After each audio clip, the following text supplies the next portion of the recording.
కాకుండా వేరేలాగైతే కుడుతూ ఉంటాను అనేసి ఆ వీడియో అన్నమాట ఇది వచ్చి. ఇక్కడ చూడండి మనం బాల్స్ అయితే మామూలు థ్రెడ్స్ తోటి చుడతాం కదండి, అది అనేది కొంచెం టైం ఎక్కువ తీసుకుంటుంది అనమాట మనకైతే. అందుకనేసి నేనైతే బాల్స్ మనం థ్రెడ్స్ తోటి ఎలా చుడతామో అలాగే గట్టిగా పట్టుకొని ఇలా చేతులతో అది వదలకుండా, లూజ్ అనేది వదలకుండా ఇలా పెట్టుకొని అయితే కుట్టాను అనమాట.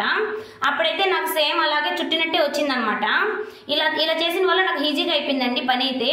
మొత్తానికైతే చూడండి ఇక్కడ పతలాగా ఉంది కదా మనం మెయిన్ పీస్ వచ్చి, దానికోసం అయితే క్యాన్వాస్ వేసి మళ్ళీ క్యాన్వాస్కి ఎక్స్ట్రా లైనింగ్ అయితే వేసానమాట. అలా వేసేసి ఇక్కడైతే చూడండి మీకు కటింగ్ వీడియోలు చెప్పాను కదా, కొంచెం బాల్స్ అయితే వాళ్ళు కుండరెక్కి పెట్టేసి పెట్టమన్నారు, నేను కొంచెం డిఫరెంట్గా అయితే పెడుతుండాను అనేసి. అదే అండి ఈ వీడియో వచ్చేసి. ఇక్కడైతే చూడండి నేను ఈ షేప్ అయితే ఎలా గీసుకున్నానో ఆ షేప్కి మొత్తం ఇలా బాల్స్ అయితే పెట్టుకుంటాను అనమాట.